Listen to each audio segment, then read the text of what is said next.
1950കളിലാണ് പ്രത്യേകിച്ചും ഈ പ്രദേശത്തൊക്കെ ആളുകൾ കുടിയേറാനായിട്ട് തുടങ്ങിയത്. അന്ന് കോതമംഗലത്തു നിന്നും തൊടുപുഴയിൽ നിന്നും ഒക്കെ വണ്ടി സൗകര്യം ഉണ്ടായിരുന്നത് അടിമാലിക്കടുത്ത് കൂമ്മമ്പാറ വരെ വണ്ടി വരുമായിരുന്നു. അവിടെ നിന്നും ആളുകളിങ്ങനെ നടന്ന് ഇതുപോലെയുള്ള രാജക്കാട് രാജകുമാരി പ്രദേശങ്ങളിലേക്ക് കുടിയേറിയതാണ്. അന്ന് ഗവൺമെൻറ് പ്രോത്സാഹിപ്പിച്ചിട്ടാണ് ആളുകൾ ഈ അതായത് ഭക്ഷ്യക്ഷാമമൊക്കെ ഉണ്ടായ അവസരത്തിൽ കൃഷിക്ക് വേണ്ടിയിട്ടുള്ള കുടിയേറ്റം അന്നത്തെ ഗവൺമെൻറ് പ്രോത്സാഹിപ്പിച്ചതുകൊണ്ടാണ് ഇവിടേക്ക് ആളുകൾ ചെറുപ്പക്കാരായിട്ടുള്ള ആളുകൾ ഏതാണ്ട് ആദ്യമായിട്ട് 10-25 വ്യക്തികളാണ് ഇവിടെ വന്ന് ആദ്യമായിട്ട് ഇങ്ങനെ ഏറുമാടങ്ങളൊക്കെ ഉണ്ടാക്കി കൃഷി ചെയ്യാനായിട്ട് തുടങ്ങിയത്. അതിനുശേഷം ഒരു 10-25 പേര് ഒന്ന് ചൂടിയപ്പോഴേക്കും അവർക്ക് ആത്മീയ കാര്യങ്ങളൊക്കെ ചെയ്യാൻ വേണ്ടിയിട്ട് അച്ഛന്മാരുടെ എവിടെ കിട്ടും എന്നതിനെക്കുറിച്ച് അന്വേഷിച്ചപ്പോൾ കുമ്മമ്പാറ ഒരു പള്ളി ഉണ്ടായിരുന്നു. അന്ന് അവിടെ ഉണ്ടായിരുന്ന ബഹുമാനപ്പെട്ട സക്രിയാസ് പിട്ടാപ്പള്ളി എന്നൊരു അച്ഛനായിരുന്നു ഈ ഹൈറേഞ്ചിന് മുഴുവനും ഒരു അപ്പസ്തോലൻ എന്ന പേരിൽ അറിയപ്പെട്ടിരുന്ന അച്ഛനായിരുന്നു. അടുത്ത സ്ഥലങ്ങളിലെല്ലാം പോയി ആളുകളെ സഹായിക്കാനായിട്ട് വിശുദ്ധ കുർബാന ചെല്ലാനും പള്ളികളൊക്കെ സ്ഥാപിച്ചു തുടങ്ങിയത്. അപ്പോൾ അച്ഛനിവിടെ വന്ന് ഈ സ്ഥലമൊക്കെ കണ്ടെത്തി ഇവിടെ ഒരു ഷെഡ് ഉണ്ടാക്കാനായിട്ട് പറയുകയും 1955 ഡിസംബർ 25-ാം തീയതിയാണ് ആദ്യമായിട്ട് ഇവിടെ വിശുദ്ധ കുർബാന അർപ്പിച്ചത്. അന്നാണ്ട് 25 കുടുംബങ്ങളുണ്ടായിരുന്നു ഇവിടെ. അന്ന് എറണാകുളം അതിരൂപതയായിരുന്നു. ഈ സ്ഥലത്തിൻ്റെ പേരന്ന് ഇവിടെ ഈ ഇവിടെ അറിയപ്പെട്ടിരുന്നത് വേങ്ങസിറ്റി എന്നായിരുന്നു. വേങ്ങസിറ്റി എന്ന പേരിലാണ് അറിയപ്പെട്ടിരുന്നത്. അപ്പം പിതാവിൻ്റെ അടുത്ത് ചെന്നപ്പം പിതാവ് ചോദിച്ചു ഇവിടെ അടുത്തുള്ള സ്ഥലത്തിൻ്റെയൊക്കെ മറ്റ് പേരുകളൊക്കെ ചോദിച്ചപ്പം ഇവിടെ അടുത്തൊരു എസ്റ്റേറ്റ് ഉണ്ടായിരുന്നു, രാജ്കുമാർ എസ്റ്റേറ്റ് എന്ന് പറഞ്ഞു. അത് കേട്ടപ്പോൾ പിതാവ് പറഞ്ഞു അങ്ങനെയാണെങ്കിൽ മാതാവിൻ്റെ നാമത്തിലല്ലേ പള്ളി ആരംഭിക്കുന്നത്, അപ്പോൾ രാജകുമാരി എന്ന് പേര് ഇട്ടത് ഈ അന്ന് ദിവംഗതനായ ആഗസ്തീനോസ് കണ്ടത്തിൽ മെത്രാപ്പൊലീത്തയാണ്. അങ്ങനെയാണ് രാജകുമാരി എന്ന് പേര് വന്നത്. അതിനുശേഷം എനിക്ക് തോന്നുന്നു 1957 ഇവിടെ ആദ്യമായിട്ടൊരു വികാരിയച്ഛനെ അന്നത്തെ 56 ആയപ്പോൾ 1956 എറണാകുളം രൂപത വിഭജിച്ച് കോതമംഗലം രൂപതയ്ക്ക് തുടക്കം കുറിച്ചു. അന്ന് മാത്യു പത്തനാമൊഴിയായിരുന്നു ആദ്യത്തെ മെത്രാൻ. അദ്ദേഹമാണ് ഇവിടെ ആദ്യത്തെ വികാരിയായിട്ട് ബഹുമാനപ്പെട്ട ജോസഫ് കുഴികണ്ടത്തിൽ എന്ന് പറഞ്ഞൊരു അച്ഛനെ നിയമിച്ചു. അച്ഛനിവിടെ ഇടവകയ്ക്ക് ഒരു ഫോം ചെയ്യുകയും അതുപോലെ തന്നെ ആളുകളെയൊക്കെ സംഘടിപ്പിച്ച് അന്ന് മാത്രമാണ് ഇവിടെ ഒരു രാജകുമാരി ദൈവമാത പള്ളി എന്ന പേരിൽ അറിയപ്പെടാൻ തുടങ്ങിയത്. അതിനുശേഷം 1958 വളരെ ചുറുചുറുപ്പുള്ള നല്ല ഒരു ചെറുപ്പക്കാരനായ ജോസഫ് മുണ്ടയ്ക്കൽ എന്ന് പറയുന്ന അച്ഛൻ്റെ ഒരു വലിയ കലാകാരൻ കൂടിയായിരുന്നു. അതുകൊണ്ട് കലാമുണ്ടൻ എന്നാണ് അച്ഛൻ അറിയപ്പെട്ടിരുന്നത്. അതുപോലെ തന്നെ അച്ഛന് കോതമംഗലംകാരനായിരുന്നു. അച്ഛനാണ് ഇപ്പം കാണുന്ന ഈ മനോഹരമായിട്ടുള്ള ഈ കല്ലുകൊണ്ട് പണിത അന്നത്തെ 1962 ഇത് പള്ളി വെഞ്ചരിച്ചത്. 60 ആരംഭിച്ചു, 62 വെഞ്ചരിച്ചു. മനോഹരമായി ഇന്നും വളരെ ശ്രേഷ്ഠമായിട്ട് ആ പള്ളി നമ്മൾ നിൽക്കുകയാണ്. ഇപ്പം നിത്യാരാധന ചാപ്പലായിട്ട് ഉപയോഗിക്കുന്നതാണ്. പിന്നെ 65 വർഷമായി പള്ളി പണിതിട്ട് ഇതുവരെ യാതൊരു കേടുമില്ല. ഈ അടുത്ത കാലത്ത് അതിൻ്റെ അൾത്താരയൊക്കെ നവീകരിച്ച് ഞാൻ വന്നതിന് ശേഷമാണ് നിത്യാരാധന ചാപ്പലായിട്ട് രൂപാന്തരപ്പെടുത്തിയെടുത്തത്. അപ്പം ഈ ജോസച്ചനാണ് അന്ന് ഒന്നുമില്ലാതെ ഇവിടെ ആളുകൾക്ക് സാമ്പത്തികമായിട്ടൊരു മാർഗ്ഗമില്ല. അന്ന് ഈ പുൽത്തൈലമാണ്, അതായത് ഈ തെരുവുപുല്ല് വാറ്റി അതിൻ്റെ ഒരു ഓഹരി ദശാംശമാണ് പള്ളിക്ക് കൊടുക്കുന്നതും പിന്നെ അന്നത്തെ കൃഷിയുടേതായിട്ടുള്ള എന്തെങ്കിലുമൊക്കെ ആൾക്കാരെ കിട്ടുന്നതിൻ്റെ ഓഹരി കൊടുത്താണ് അന്ന് ഈ മനോഹരം 2 വർഷം കൊണ്ടാണ് ഈ പള്ളി പണിത്. അന്ന് ഈ കല്ലും തടിയൊക്കെ ആളുകൾ ചുമന്നു കൊണ്ടുവന്ന് ആൾക്കാർ ശ്രമദാനമായിട്ട് ഒത്തിരി പണി ചെയ്തു. പിന്നെ ഇതിൻ്റെ കൊത്തുപണികളും കല്ലിൻ്റെ പണികളൊക്കെ ചെയ്ത് വിദഗ്ധരായിട്ടുള്ള മേസ്തിരിമാരെയൊക്കെ ഈ നാറുകോലിൽ നിന്ന് വന്ന് അവർ പണിതാന്നാണ് പറഞ്ഞത്.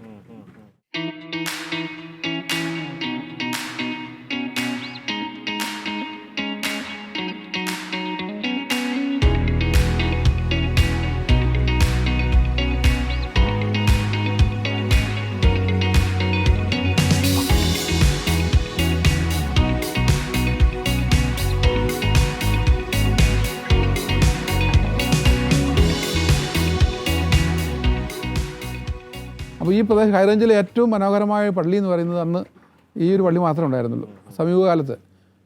അതിനുശേഷമാണ് പിന്നീട് ഈ രാജകുമാരി കുറച്ചുകൂടി വികസിക്കുകയും ഒത്തിരിയേറെ ആളുകൾ വരികയും എനിക്ക് തോന്നുന്നു 1987-89 നമ്മുടെ പുൽപ്പറമ്പിലച്ഛൻ ഇവിടെ വികാരിയായിട്ട് വന്നത്.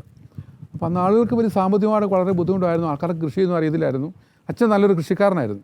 അപ്പം പള്ളിപ്പറമ്പെല്ലാം ഏലമൊക്കെ നടുകയും കാപ്പി, കുരുമുളക് ഇതൊക്കെ നട്ട് അച്ഛന് കാണിച്ചു കൊടുത്തു എങ്ങനെയാണ് ജൈവ കൃഷിയും. അത് കണ്ടപ്പോൾ ആളുകൾക്കൊക്കെ ഒത്തിരി ആവേശമായി. ഇവിടെയുള്ള നാനാജാതി മതസ്ഥരായിട്ടും ആളുകൾക്ക് എല്ലാവർക്കും വളരെ പ്രിയപ്പെട്ട അച്ഛനായിരുന്നു. അതുപോലെ മറ്റ് ഗവൺമെൻറ് സ്ഥാപനങ്ങളൊക്കെയാണ് വരാനും റോഡുകളൊക്കെ നിർമ്മിക്കാനും അങ്ങനെ ഈ നാടിൻ്റെ വികസനത്തിന് വേണ്ടിയിട്ട് ഏറ്റവും അധികം മുൻകൈ എടുത്ത് പ്രവർത്തിച്ചൊരു അച്ഛനായിട്ട് 10 വർഷക്കാലം ഇവിടെ ഉണ്ടായിരുന്നതാണ് ജോസഫ് പുൽപ്പറമ്പിൽ അച്ഛൻ എന്ന് പറയുന്നത്. അച്ഛനിപ്പോൾ നമ്മുടെ രൂപതയുടെ അച്ഛന്മാരുടെ വിശ്രമ കേന്ദ്രത്തിൽ ഇപ്പോൾ വിശ്രമിച്ചുകൊണ്ടിരിക്കുകയാണ്. ആ കാലത്താണ് ഈ രാജകുമാരി ഇത്രയും. അതുപോലെ തന്നെ 1982 അന്ന് മരിയൻ വർഷമായിട്ട് പ്രഖ്യാപിച്ചപ്പോൾ, മാർപ്പാപ്പ പ്രഖ്യാപിച്ചപ്പോൾ രാജകുമാരിയെ പള്ളിയെ മാതാവിൻ്റെ തീർത്ഥാടന കേന്ദ്രമായിട്ട് അന്നത്തെ മെത്രാൻമാർ ജോർജ് പുന്നക്കോട്ടി പിതാവ് അത് പ്രഖ്യാപിക്കുകയും അന്ന് മുതൽ സെപ്റ്റംബർ 1 മുതൽ 8 വരെ ഇവിടെ വളരെ ആഘോഷമായിട്ട് 8 നോമ്പ് തിരുനാൾ ആഘോഷിച്ചു. അപ്പോൾ സമീപ പ്രദേശങ്ങളിൽ നിന്നെല്ലാം ആളുകൾ ധാരാളമായി ഇവിടെ 8 നോമ്പ് നോക്കാൻ വന്നു. അത് വലിയൊരു തിരുനാളായിട്ട് ഇപ്പോൾ വർഷങ്ങളായിട്ട് ഈ പ്രദേശത്തെ ഈ ഹൈറേഞ്ചിലെ ഏറ്റവും വലിയ ഒരു ആഘോഷമായിട്ടും അതുപോലെ ഒത്തിരി അത്ഭുതങ്ങൾ ഇവിടെ നടക്കുന്നുണ്ട്. ധാരാളം ആളുകൾ ഇവിടെ നിന്ന് പ്രാർത്ഥിക്കുകയും ഈ തീർത്ഥാടന കേന്ദ്രത്തിൽ ഒത്തിരി ഒന്ന് രോഗശാന്തി നേടുകയും. എന്നോട് തന്നെ ഈ 1 മാസം മുമ്പാണ് ഒരു സ്ത്രീ ഇവിടെ കരഞ്ഞ് പ്രാർത്ഥിക്കാൻ പള്ളിയിൽ വന്നതാണ്. അതിന് വയറിൽ വലിയൊരു മുഴയായിരുന്നു. അത് ആശുപത്രിയിലേക്ക് പോയപ്പോൾ അവർക്ക് ഓപ്പറേഷൻ നടത്തണമെന്ന് പറഞ്ഞു. അപ്പോൾ സാമ്പത്തികമായിട്ട് മാർഗ്ഗമില്ലാത്തത് അന്ന് 2-2.5 ലക്ഷം രൂപയോളം ഇതിൽ ഓപ്പറേഷന് വേണ്ടി വേണ്ടി വരുമെന്ന് പറഞ്ഞു. അപ്പോൾ ഞാൻ പറഞ്ഞു ഇങ്ങനെ പ്രാർത്ഥിച്ചൊക്കെ വിട്ടു. മാതാവ് അപേക്ഷിക്കുന്നവരെ ഉപേക്ഷിക്കുകയില്ല എന്നൊക്കെ പറഞ്ഞ് അവരെ ആശ്വസിപ്പിച്ചു വിട്ടു. പക്ഷേ അവർക്ക് പിന്നീട് 1 മാസം കഴിഞ്ഞ് ആശുപത്രിയിൽ ചെന്ന് പരിശോധിച്ചപ്പോൾ അത് അത്ഭുതകരമായിട്ട് രോഗശാന്തി കിട്ടി. ആ മുഴ അപ്രത്യക്ഷമായി. പിന്നെ ഓപ്പറേഷൻ ഒന്നും ചെയ്യേണ്ടി വന്നില്ല. അവരോട് വന്ന് എൻ്റെ അടുത്ത് സാക്ഷിയൊക്കെ പറഞ്ഞിട്ടുണ്ട്. അങ്ങനെ ധാരാളം ആളുകൾ ഇങ്ങനെ രോഗശാന്തി നേടുകയും ഒത്തിരി അത്ഭുതങ്ങൾ നടക്കുകയും ചെയ്യുന്നതായിട്ട് ഒത്തിരി അക്രൈസ്തവരായിട്ടുള്ള ആളുകളൊക്കെ ഇവിടെ വരുന്നുണ്ട്. വിശ്വാസത്തോടെ പ്രാർത്ഥിക്കുന്നവർക്കൊക്കെ അനുഗ്രഹങ്ങൾ ഈ മാതാവ് നൽകുന്നുണ്ടെന്നാണ് പറയുന്നത്. പിന്നെ ഈ മാതാവിന് രാജകുമാരി അമ്മയ്ക്കൊരു പ്രത്യേകത രൂപത്തിനുള്ളത് എന്താണെന്ന് ചോദിച്ചാൽ അന്ന് പഴയ 1958 മുതൽ വികാരിയായിരുന്ന ഈ ജോസഫച്ചൻ തമിഴ്നാട്ടിലൂടെ പോയപ്പോൾ അവിടെ ആരോ പറയുന്നത് കേട്ടു, കുളന്തിയില്ലാത്ത തായി എന്ത് തായി എന്ന് പറഞ്ഞാൽ കുഞ്ഞില്ലാത്ത അമ്മ ഒരമ്മയല്ല എന്നുള്ള പറയുന്നത് കേട്ടപ്പോൾ അച്ഛന് അതുവരെ മാതാവിൻ്റെ കയ്യിൽ ഉണ്ണിയില്ലാത്ത മാതാവായിരുന്നു. അതിനുശേഷമാണ് ഈ അച്ഛന് ഇങ്ങനെ ഒരു ഉണ്ണിയെ കയ്യിൽ എന്തിയ ഉണ്ണീശോയെ കയ്യിൽ പിടിച്ച ഒരു മാതാവിൻ്റെ രൂപം ഉണ്ടാക്കുകയും അതാണ് രാജകുമാരി അമ്മയായിട്ട് ഇവിടെ എല്ലാവരും പ്രത്യേകമായിട്ട് വണങ്ങുകയൊക്കെ ചെയ്യുക. ഇപ്പോൾ പള്ളിയിൽ, പഴയ പള്ളിയിലാണെങ്കിലും പുതിയ പള്ളിയിലാണെങ്കിലും ആ ഒരു രൂപമാണ് പ്രതിഷ്ഠിച്ചിരിക്കുന്നത്. അതായത് ഈ മാതാവിലൂടെ ഈശോയിൽ നിന്ന് അനുഗ്രഹങ്ങൾ മാതാവ് വാങ്ങിത്തരുന്നു എന്നുള്ള ഒരു വിശ്വാസമാണ് ആളുകൾക്കെല്ലാം ഉള്ളത്.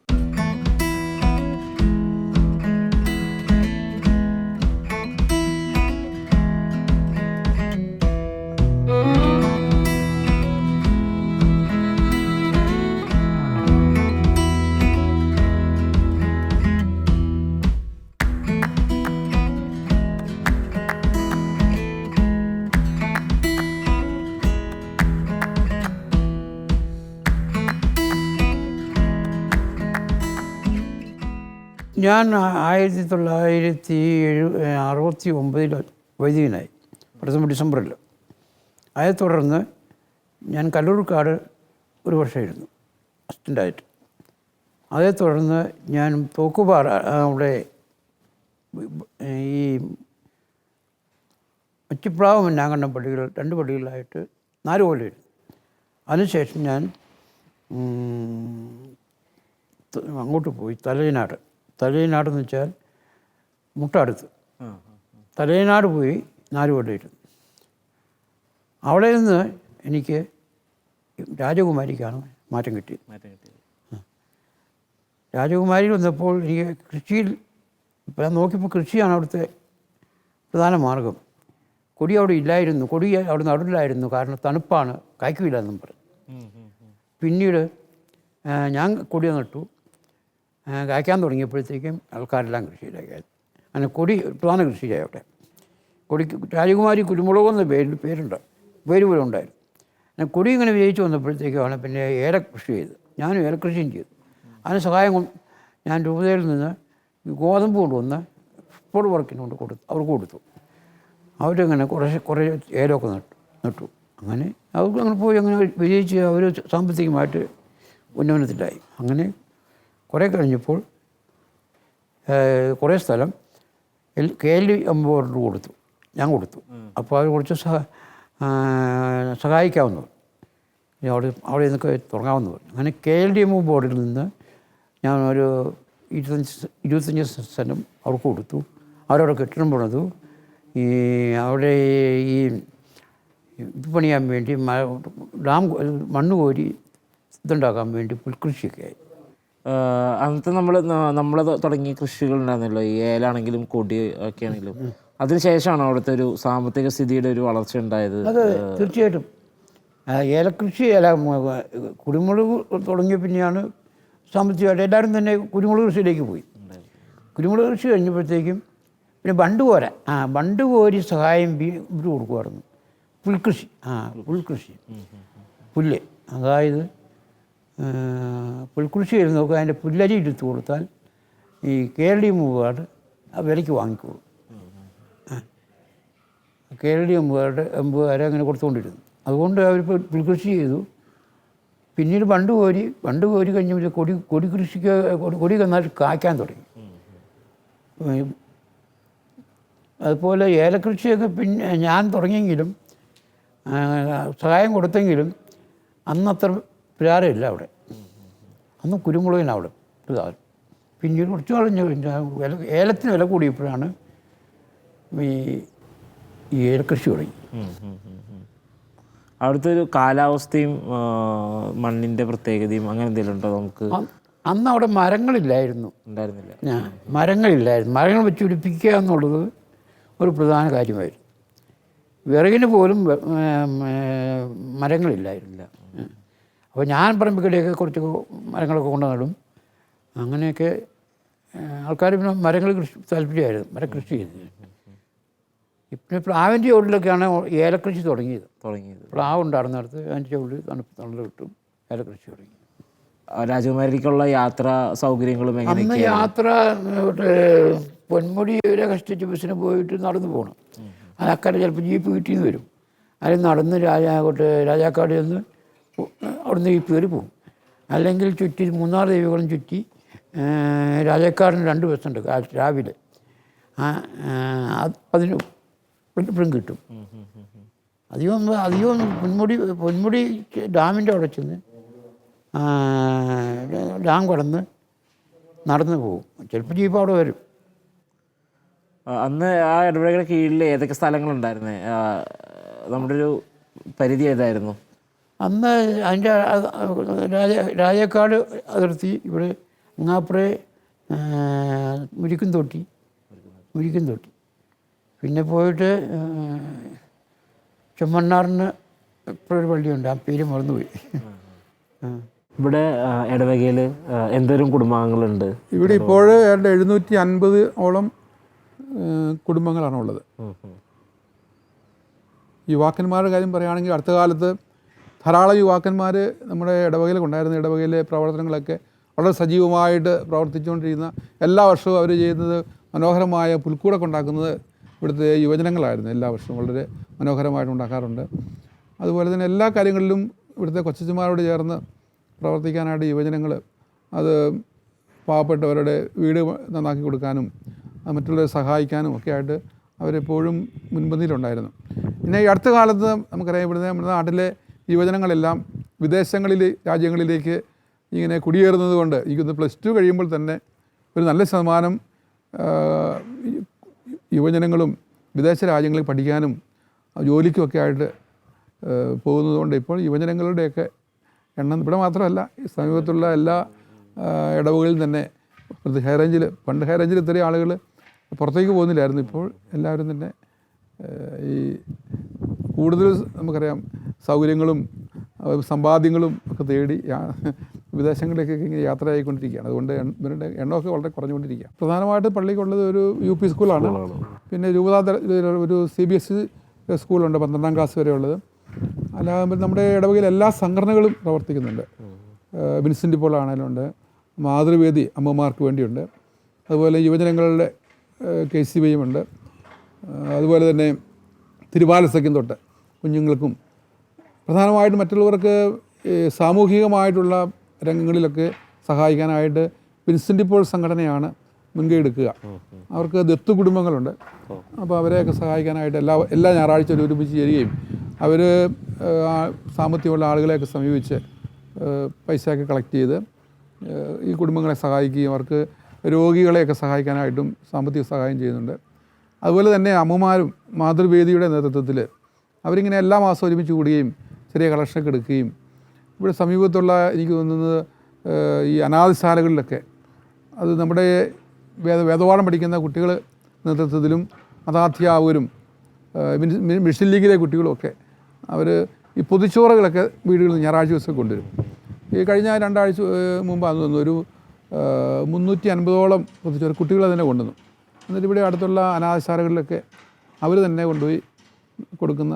അപ്പോൾ അവർക്ക് കൂടി ഇതൊക്കെ പോയി കാണാനും ഇങ്ങനെ കഷ്ടപ്പെട്ട് അനുഭവിക്കുന്ന ആളുകൾക്കുണ്ടെന്ന് അവർക്ക് കൂടി ഒരു ബോധ്യം. ഇപ്പോഴത്തെ കുട്ടികൾക്ക് ഇങ്ങനെ വീടുകളിലൊക്കെ എല്ലാ സൗകര്യങ്ങളും ഉള്ളതുകൊണ്ട് ഈ രോഗികളായിട്ടുള്ളവരും പാവപ്പെട്ടവരെയൊക്കെ നേരിൽ കാണാനൊക്കെ ഉണ്ടും അത് ഇങ്ങനെയും ആളുകൾ വിഷമിച്ച് ജീവിക്കുന്നുണ്ടെന്നുള്ളത് അവർക്കൊരു മനസ്സിലാക്കി കൊടുക്കാൻ വേണ്ടിയാണ് നമ്മളിങ്ങനെ വിശ്വാസ പരിശീലന ക്ലാസ്സുകളിലേക്ക് വരുന്ന കുട്ടികളെയൊക്കെ ഇങ്ങനെ കൊണ്ടുപോകാറുണ്ട്. അവർ സഹായം ചെയ്യാറുണ്ട്. അങ്ങനെ അതുപോലെ തന്നെ ഇവിടെ ഈ ഒരു തീർത്ഥാടന കേന്ദ്രം ആയതുകൊണ്ട് ഈ രോഗികൾ ആയിട്ട് ഒത്തിരി പേരിങ്ങനെ സാമ്പത്തിക സഹായം അന്വേഷിച്ച് എപ്പോഴും വരാറുണ്ട്. അപ്പം ഒത്തിരി കൂടുതൽ ആവശ്യമുള്ളവരൊക്കെ ആണെങ്കിൽ പള്ളിയിൽ കളക്ഷനൊക്കെ എടുത്ത് കൊടുക്കാറുണ്ട് ഞായറാഴ്ചകളിലേക്ക്. അവിടെ ഒരു പാത്രം നമ്മൾ വെച്ചിട്ടുണ്ട് നമ്മുടെ മാതാവിൻ്റെ രൂപത്തിനോട് ചേർന്ന്. അത് ആളുകൾക്ക് ഈ അരി കൊണ്ട് അവിടെ നിക്ഷേപിക്കാൻ വേണ്ടിയിട്ടാണ്. അപ്പോൾ അത് ആളുകൾ ഈ ആവശ്യമുള്ളവർ തീർത്ത് ബുദ്ധിമുട്ടുള്ളവരും ആയിട്ടുള്ള ഇവിടുന്ന് എടുത്തുകൊണ്ട് പോവുക. നമ്മൾ ചോദിക്കാതെ തന്നെ എപ്പം വേണമെങ്കിലും പള്ളിയിൽ വന്ന് വിശക്കുന്നവർക്ക് അത്യാവശ്യം അരി ലഭിക്കണമെന്നുള്ള ഉദ്ദേശത്തോടുകൂടി ചെയ്തിരിക്കുന്നതാണ്. ഇവിടെ വന്നവർ ആളുകൾ എടുത്തുകൊണ്ട് പോകാറുണ്ട്. ചില സമയത്ത് ആ പാത്രം നിറച്ച് കാണും. ചിലപ്പോൾ അത് കഴിയുമ്പോൾ ആളുകൾ ആവശ്യമുള്ളവർ എടുത്തുകൊണ്ട് പോകും. പിന്നെ ഒത്തിരിയേറെ എപ്പോഴും ഇവിടെ ആളുകൾ വരുന്നത് ഈ ഭയങ്കര വിശ്വാസത്തോടുകൂടി പ്രത്യേകിച്ച് അക്രൈസ്തവരായിട്ടുള്ള ഒത്തിരി ആളുകൾ വരാറുണ്ട്. അതുപോലെ തമിഴ്നാട്ടിൽ നിന്നാണെങ്കിലും ഒത്തിരി പേരിങ്ങനെ ഈ പള്ളിയെക്കുറിച്ച് അറിയാവുന്നവർ ഇവിടെ മധ്യസ്ഥ സഹായം തേടി വരാറുണ്ട്. പിന്നെ കഴിഞ്ഞ 2 വർഷമായിട്ട് 2021 മുതലാണ് ഈ പഴയ പള്ളിയിലെ നിത്യാരാധന ചാപ്പലായിട്ട് നമ്മൾ ഒരു പ്രഖ്യാപിച്ച് എല്ലാ ദിവസവും രാവിലെ 6 മണി മുതൽ വൈകുന്നേരം 5 മണി വരെ അവിടെ വിശുദ്ധ കുർബാന എഴുന്നള്ളിച്ച് വെച്ച് അപ്പോൾ ആളുകൾ വന്ന് അവിടെ ആരാധിക്കാറുണ്ട്. എല്ലാ ദിവസവും തന്നെയുണ്ട്. മാതാവിൻ്റെ നൊവേനക്രമങ്ങളും അല്ലെങ്കിൽ അങ്ങനത്തെ പെരുന്നാളുകൾ അതൊക്കെ എങ്ങനെ ഇവിടെ? മാതാവിൻ്റെ നൊവേന എല്ലാ ശനിയാഴ്ചയും പഴയ പള്ളിയിലാണ് ഇപ്പോഴും നൊവേനയും അതുപോലെ തന്നെ 2 കുർബാനയും രാവിലെ ശനിയാഴ്ച ദിവസങ്ങളിൽ 2 കുർബാനയും ഈ പഴയ പള്ളിയിലാണ് നടന്നുകൊണ്ടിരിക്കുക. അപ്പോൾ ധാരാളം ആളുകൾ വരാറുണ്ട്. പ്രത്യേകിച്ച് 5 ദിവസത്തെ നൊവേന അല്ലെങ്കിൽ 7 ദിവസത്തെ നൊവേന 7 ആഴ്ചകളിൽ നൊവേനയൊക്കെ നേർച്ച നേർന്ന ആൾക്കാരെ വരാറുണ്ട്. തിരുനാൾ പ്രധാനമായിട്ട് ഞാൻ സൂചിപ്പിച്ചതുപോലെ 8 നോമ്പ് തിരുനാളാണ്. അത് സെപ്റ്റംബർ 1-ാം തീയതി മുതൽ 8-ാം തീയതി വരെയാണ്. 8-ാം തീയതിയാണ് ഏറ്റവും ആഘോഷമായിട്ടുള്ള തിരുനാൾ ആഘോഷിക്കുക. 7-ാം തീയതി ആയിരിക്കും ഇവിടെ നിന്ന് ടൗൺ ചുറ്റിയുള്ള വലിയ പ്രദർശനമൊക്കെ ഉണ്ട്. അതിൽ ആയിരക്കണക്കിന് ആളുകൾ സംബന്ധിക്കുന്ന വലിയ ഒരു ആഘോഷമായിട്ടാണ് ഈ തിരുനാൾ നടത്തുക. 2019 ഞാനിവിടെ വികാരിയായിട്ട് വന്ന ആ വർഷം. അപ്പോൾ ഇടുക്കി രൂപതയുടെ ഒരു രൂപതാ തലത്തിലുള്ള മരിയൻ തീർത്ഥാടനം ആരംഭിക്കണമെന്ന് അഭിനന്ദ പിതാവ് ജോൺ നെല്ലിക്കുന്ന പിതാവ് ആവശ്യപ്പെട്ടപ്പോൾ അത് രൂപത തന്നെ തീരുമാനിക്കുകയും രൂപതയിലെ എല്ലാ 110 ഇടവകളാണ് നമുക്കുള്ളത്. ഈ 110 ഇടവകളിലെ വികാരിച്ചന്മാരും എല്ലാ ബഹുമാനപ്പെട്ട സിസ്റ്റേഴ്സും എല്ലാ ഇടവകളിൽ നിന്നും ആളുകൾ തീർത്ഥാടകരായിട്ട് ആദ്യം 2019 സെപ്റ്റംബർ 7-ാം തീയതി രാജാക്കാട് ഒരുമിച്ച് കൂടി. അവിടെ നിന്ന് 9 കിലോമീറ്റർ കാൽനടയായിട്ട് ജപമാല ചൊല്ലിക്കൊണ്ട് അഭിനന്ദ പിതാവിൻ്റെ നേതൃത്വത്തിൽ നടന്ന് ഇവിടേക്ക് വരാണ്ട് 25,000-ഓളം ആളുകൾ അതിൽ സംബന്ധിച്ചിരുന്നു. അതിനുശേഷം 2 വർഷം കൊറോണ ആയതുകൊണ്ട് നടന്നില്ല. ഈ കഴിഞ്ഞ വർഷം 2022 വളരെ ആഘോഷമായിട്ട് ഈ 2ാമത് മരിയൻ തീർത്ഥാടനവും വളരെ വിജയകരമായിട്ട് നടന്നു. ധാരാളം ആളുകൾ അതിൽ പങ്കെടുക്കുകയുണ്ടായി. അത് വലിയൊരു അനുഭവമായിരുന്നു. ഞാൻ ചെന്നാലും കിട്ടിയില്ല, ഒറ്റക്കൊല്ലം കിട്ടിയില്ല. പിന്നെ തിരുവനന്തപുരത്ത് പോയി മന്ത്രിയെ കണ്ടു.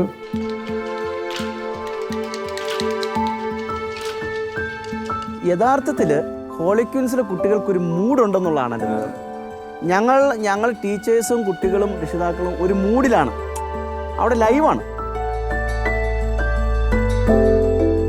ഈ പ്രദേശത്തിൻ്റെ വികസനത്തിന് ഏറ്റവും പ്രധാനപ്പെട്ട ഒരു കാര്യമായിട്ട് തീർന്നത് ആദ്യകാലത്ത് 1958 ശേഷം ആളുകളെല്ലാം ഇവിടെ കുടിയേറിയപ്പോൾ ഇവിടെ ഒരു പള്ളിക്കൂടമില്ലാത്തതുകൊണ്ട് ആദ്യം തന്നെ ഈ പ്രദേശത്ത് ഒരു LP സ്കൂൾ ആരംഭിച്ചത് ഈ പള്ളിയുടെ മുറ്റത്ത് തന്നെയായിരുന്നു. ഹോളി ക്യൂൻസ് എന്നും വ്യത്യസ്തമായ ഒരു നിലപാടുകൾ സ്വീകരിക്കുകയും പ്രവർത്തനങ്ങൾ കാഴ്ചവെക്കുകയും സമൂഹത്തിനും ആ രാജകുമാരി പ്രദേശത്തിനും ആ ഗ്രാമപഞ്ചായത്തിനും ഒത്തിരിയേറെ സംഭാവനകൾ നൽകുകയും ചെയ്തിട്ടുള്ള ഒരു വിദ്യാലയമാണ്.